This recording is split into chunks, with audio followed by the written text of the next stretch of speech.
La fête de Lag BaOmer est célébrée le 18 Iyar, date qui tombe généralement fin avril ou en mai, entre Pessah et Shavuot, entre la Pâque et la Pentecôte du calendrier civil. Lag correspond aux lettres hébraïques Lamed Gimel, qui désigne la valeur numérique 33, Lamed 30 et Gimel 3. Omer est cette gerbe d'orge prémisse de la nouvelle récolte que chaque Israélite devait apporter au temple le lendemain du premier jour de la fête de Pessah pour en faire l'élévation des Noufa devant le grand prêtre. Par extension, c'est à partir de la date de cette offrande du lendemain de Pessah que l'on commence à accomplir la mitzvah de la Torah appelée décompte du Homer, Sephirat HaOmer, qui consiste à compter tous les soirs, à la tombée de la nuit, les numéros des journées qui vont de 1 à 49, intervalle entre la fête de Pessah de celle de Shavuot, 50e jour. Lag BaOmer, une fête, deux raisons de se réjouir.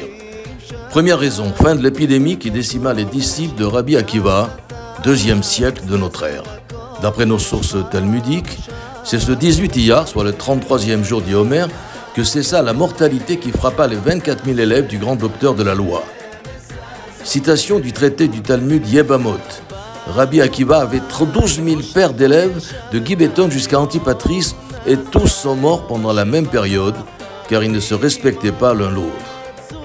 Si donc les 33 premiers jours du Homer sont considérés comme une période de deuil en raison de l'hécatombe qui frappa les élèves du grand maître, à l'inverse, le 33e jour qui marque la fin de ce terrible fléau est commémoré comme une fête qui, dans les communautés séfarades, met un terme à cette période de deuil qui court de Pessah jusqu'au 18 Iyar. Le 18 Iyar est aussi la date du départ de ce monde du géant de la Torah, Rabbi Shimon Bar Yochai, le Rashbi, disciple de Rabbi Akiva. Se peut-il que le décès d'un sage soit considéré comme un motif de réjouissance?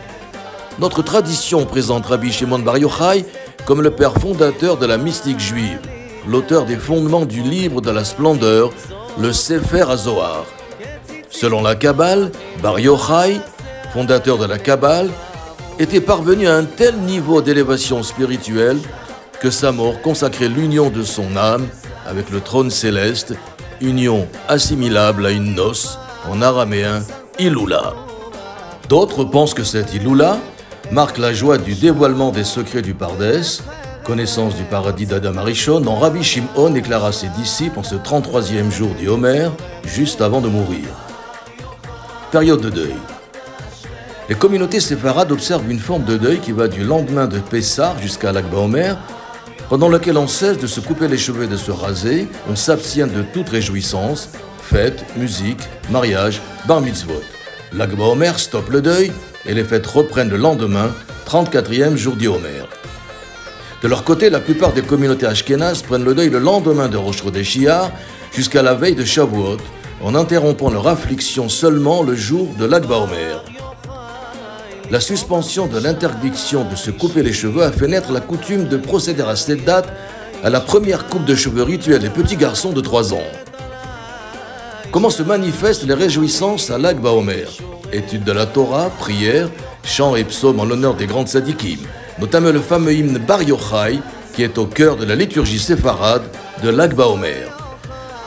L'allumage des feux de joie symbolise l'élévation de l'âme de Rabbi Shimon, dont la matérialité corporelle se serait, au terme de sa vie, consumée dans un feu céleste, un peu à la façon d'Eliyahu Hanavi, qui monta au ciel dans un chariot de feu. Dans certaines communautés, les enfants jouent avec des arcs et des flèches pour rappeler l'arc-en-ciel, marque de l'alliance entre Dieu et l'humanité après le déluge, signe céleste qui ne fut jamais observé du vivant de Rabbi Shimon. Lag BaOmer, une fête de réjouissance en l'honneur des justes. La cérémonie la plus importante se tient sur le mont Méron, en Haute-Galilée, lieu de sépulture de Rabbi Shimon Bar Yochai, de son fils Rabbi Eleazar Bar Shimon et d'autres sages éminents comme Hillel et Shammai. L'affluence des pèlerinages de Lag BaOmer à Méron a pris une autre dimension depuis la création de l'État d'Israël, surtout depuis l'arrivée des Juifs d'Afrique du Nord qui ont imprimé à ces rassemblements populaires, plus de 500 000 personnes, des marques de liesse et de ferveur qui font partie aujourd'hui de la culture israélienne. La vénération des saints d'Israël. Au fil du temps, au-delà de la figure emblématique de Rabbi Shimon Bar Yochai, Lag BaOmer est devenu l'occasion d'honorer la mémoire des grands tzadikim du peuple juif, désignés comme saints dans le langage coutumier par l'allumage des bougies, parfois richement décorées, selon le principe qui ner mitzvah ve Torah or, car le commandement mitzvah est un flambeau et la Torah est une lumière. Proverbe, chapitre 6, verset 23.